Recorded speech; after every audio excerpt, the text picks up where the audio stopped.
Đàm Tùng Vận và Hứa Khải đẹp lộng lẫy trong những bộ váy cưới, khiến cả thế giới bùng nổ vì sự ngọt ngào quyến rũ của họ. Khi khoảnh khắc khoác lên mình lễ phục trở thành giấc mơ chung của hàng triệu người sao, có những hình ảnh chỉ cần xuất hiện một lần cũng đủ để khắc sâu vào trí nhớ.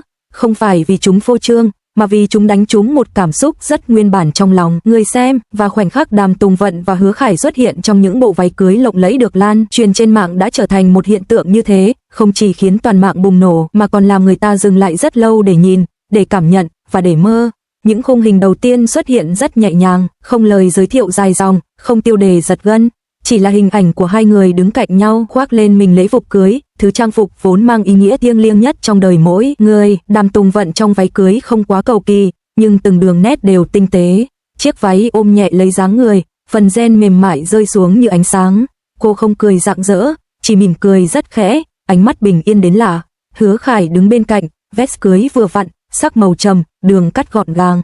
Anh không cần tạo dáng, chỉ cần đứng đó, ánh mắt hướng về người đối diện, cũng đủ khiến khung hình có chiều sâu. Điều khiến người xem rung động không nằm ở sự xa hoa, mà ở cảm giác vừa vặn giữa hai người. Từng ánh nhìn, từng khoảng cách, từng cách họ đứng cạnh nhau đều mang theo sự tự nhiên của những người đã quen thuộc. Không ai lấn át ai, không ai cố tỏa sáng hơn, chỉ là hai người cùng hiện diện, đúng lúc, đúng chỗ. Chính sự cân bằng ấy khiến hình ảnh trở nên thuyết phục, dù không cần lời giải thích. Váy cưới từ lâu đã không chỉ là trang phục, nó là biểu tượng của một giai đoạn, khi tình yêu đã đi đủ xa để bước sang sự cam kết. Và trong loạt hình ấy, Đàm Tùng Vận không mang dáng vẻ của một cô gái mơ mộng mà là một người phụ nữ đã sẵn sàng cho sự bình yên lâu dài. Cô đứng thẳng, ánh mắt không né tránh ống kính, nhưng cũng không tìm kiếm sự chú ý. Sự điềm tĩnh ấy khiến người ta cảm nhận được chiều sâu của cảm xúc, thứ chỉ đến khi người ta đã hiểu rõ mình muốn gì. Hứa Khải trong lễ phục cưới không mang vẻ hào nhoáng thường thấy, thay vào đó là sự chững chạc rất tự nhiên. Anh đứng cạnh Đàm Tùng Vận không phải như một nhân vật trung tâm, mà như một điểm tựa. Ánh mắt anh hướng về cô nhiều hơn là hướng về ống kính. Chi tiết nhỏ ấy không qua được mắt người xem tinh tế. Nó khiến khung hình giống như một khoảnh khắc đời thường được giữ lại hơn là một buổi chụp hình được sắp đặt. Hình ảnh nhanh chóng lan ra, nhưng thay vì tranh cãi dữ dội, mạng xã hội phản ứng bằng sự choáng ngợp nhẹ nhàng. Người ta chia sẻ, bình luận, nhưng giọng điệu không gay gắt, nhìn như một giấc mơ rất thật, không biết là thật hay không. Nhưng hình ảnh này quá đẹp, đây đúng là cảm giác của váy cưới. Sự bùng nổ ấy không đến từ tò mò, mà từ khát khao được tin vào những điều đẹp đẽ. Fan của cả hai không vội vàng đòi hỏi xác nhận, họ hiểu rằng, đôi khi, khoảnh khắc đẹp nhất là khoảnh khắc không bị giải thích quá nhiều. Với họ, chỉ cần thấy thần tượng của mình xuất hiện trong hình ảnh bình yên như thế là đủ. Nhiều người nói rằng, họ không nhìn thấy nhân vật nổi tiếng mà nhìn thấy hai con người đang ở rất gần một đoạn đời quan trọng. Truyền thông đưa tin, nhưng không phá vỡ cấu trúc cảm xúc của hình ảnh. Nhiều bài viết chọn cách mô tả vẻ đẹp, phân tích trang phục, ánh sáng, bố cục, thay vì suy đoán quá đà về đời tư. Có lẽ chính truyền thông cũng hiểu rằng, đôi khi nhiệm vụ của họ chỉ là ghi nhận một khoảnh khắc đẹp, không cần biến nó thành câu chuyện ồn ào. Anti-fan vẫn tồn tại, nhưng tiếng nói lần này nhỏ hơn, bởi rất khó phủ nhận cảm xúc mà hình ảnh mang lại. Không xì căng đan, không khiêu khích, chỉ là cái đẹp thuần khiết, và cái đẹp, khi đủ chân thành, thường không cần phải biện minh.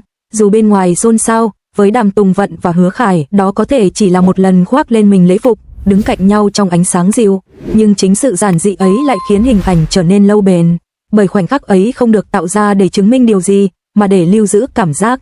Rồi mạng xã hội cũng lắng xuống, những chủ đề mới xuất hiện, nhưng loạt hình váy cưới ấy vẫn được nhắc lại rất lâu, không phải vì nghi vấn, mà vì cảm xúc.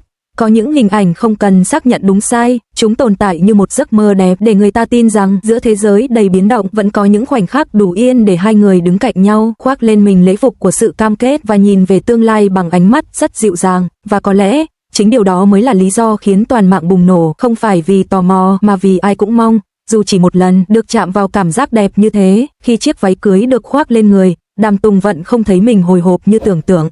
Trái lại, trong khoảnh khắc ấy, mọi âm thanh dường như lùi lại phía sau, không còn ánh đèn, không còn ống kính, không còn sự chú ý của thế giới bên ngoài, chỉ còn lại cảm giác rất rõ ràng của chính mình, đang đứng ở một điểm giao nhau giữa quá khứ và tương lai. Chiếc váy chạm nhẹ vào da, mát và mềm, nó không nặng, không phô trương, nhưng đủ để nhắc cô rằng đây không chỉ là một bộ trang phục, nó mang theo ý nghĩa của sự lựa chọn. Cô nhìn mình trong gương và không thấy một cô gái đang cố trở nên hoàn hảo, cô thấy một người phụ nữ đã đi qua đủ thăng trầm để hiểu rằng hạnh phúc không cần phải rực rỡ, chỉ cần bên. Trong đầu cô thoáng hiện lên những năm tháng đã qua, những ngày bận rộn, những khoảnh khắc cô độc, những lần tự hỏi liệu mình có đang đi quá nhanh hay quá chậm. Và rồi, rất tự nhiên, cô nghĩ đến người sẽ đứng cạnh mình. không phải với sự mong đợi mơ hồ, mà là cảm giác an tâm rất cụ thể, như thể, dù phía trước là điều gì, chỉ cần người ấy ở đó, cô sẽ không thấy lạc lõng. Cô khẽ mỉm cười, nụ cười không dành cho ai khác ngoài chính mình. Đó là nụ cười của một người đã sẵn sàng đặt trái tim mình xuống một cách bình thản. Suy nghĩ của Hứa Khải trong khoảnh khắc đứng cạnh cô, Hứa Khải đứng cạnh Đàm Tùng Vận, khoảnh khắc ấy đến nhanh hơn anh nghĩ. Khi cô xuất hiện trong váy cưới, anh không thấy tim mình đập mạnh như trong phim, thay vào đó là một cảm giác rất sâu, giống như khi cuối cùng người ta tìm thấy một điều quen thuộc sau hành trình dài. Anh nhìn cô, không phải bằng ánh mắt chiếm hữu, mà bằng ánh nhìn của sự trân trọng. Anh nhận ra, vẻ đẹp của cô lúc này không nằm ở chiếc váy, mà ở sự điềm tĩnh toát ra từ ánh mắt. Một người đã đủ tin vào chính mình, đủ tin vào người đứng cạnh, mới có thể bình thản đến thế.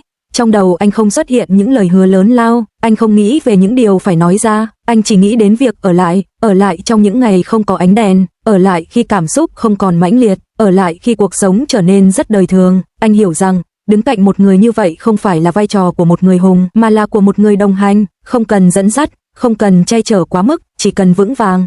Anh đứng thẳng hơn một chút, không phải để tỏ ra tự tin, mà vì anh biết mình đang ở đúng vị trí. Khoảnh khắc chung khi không cần lời nói, họ đứng cạnh nhau, không trao đổi ánh nhìn quá lâu. Không cần, sự hiện diện của đối phương đã đủ rõ ràng, giữa họ không có sự hồi hộp của một khởi đầu, mà là cảm giác chín muồi của một quyết định. Nếu có ai đó nhìn thấy khoảnh khắc ấy, có lẽ sẽ không thấy cao trào, nhưng chính sự bình lặng đó mới là điều hiếm hoi nhất, bởi không phải mọi câu chuyện tình đều cần ồn ào để được gọi là sâu sắc.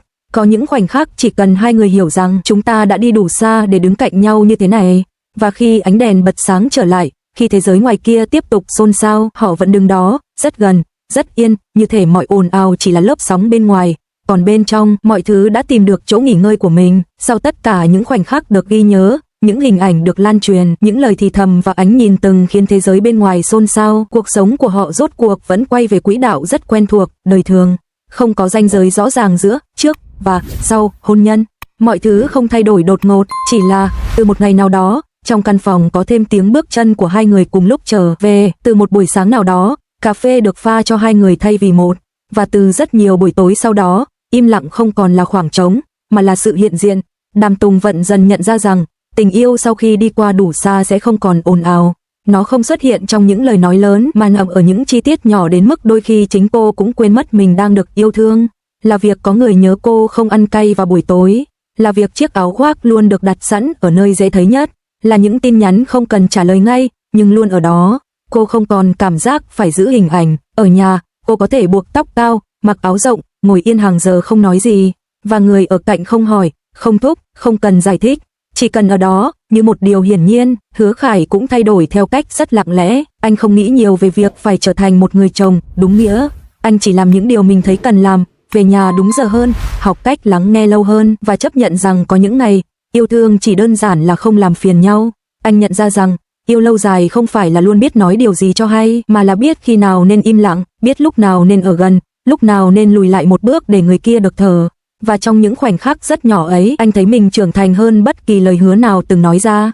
Có những ngày họ cãi nhau, không dữ dội, chỉ là những bất đồng rất đời thường, về thời gian, về cách nghĩ, về những điều tưởng như không đáng kể, nhưng họ không bỏ đi, không dùng im lặng để trừng phạt, họ học cách chờ cho cảm xúc lắng xuống rồi mới nói tiếp. Và chính trong những lần như thế, họ hiểu rằng, bình yên không phải là không có mâu thuẫn, mà là không ai rời đi sau mâu thuẫn. Thời gian tiếp tục trôi, những ngày lễ không còn cần được kỷ niệm rình rang, một bó hoa nhỏ, một bữa ăn giản dị, một buổi tối ngồi cạnh nhau xem hết một bộ phim, thế là đủ. Những điều từng khiến họ rung động dữ dội giờ đây trở thành thói quen, nhưng thói quen ấy không làm tình yêu nhạt đi, mà làm nó sâu hơn, lặng hơn, bền hơn. Có những buổi sáng, khi ánh nắng chiếu qua rèm cửa, Đàm Tùng Vận nhìn người đang ngủ cạnh mình và nghĩ rất đơn giản, thật may vì hôm nay vẫn là chúng ta, không cần thêm gì nữa. Hứa Khải đôi khi cũng có những khoảnh khắc như vậy, khi đứng trong căn bếp nhỏ, nghe tiếng bước chân quen thuộc phía sau, anh hiểu rằng hạnh phúc không phải là điều phải tìm kiếm, mà là điều đã ở đó từ lúc nào không hay. Nếu ai đó hỏi họ rằng tình yêu hiện tại có còn lãng mạn không, có lẽ họ sẽ mỉm cười. Bởi lãng mạn của họ bây giờ không nằm ở những điều khiến người khác ngưỡng mộ, mà ở việc mỗi ngày đều chọn ở lại, và có lẽ, đó chính là đoạn kết dài nhất, đẹp nhất mà một câu chuyện tình có thể có, khi yêu thương không cần được nhắc lại, khi hạnh phúc không cần được chứng minh, và khi hai người bước cùng nhau qua thời gian bằng những ngày rất bình thường nhưng không hề trống rỗng.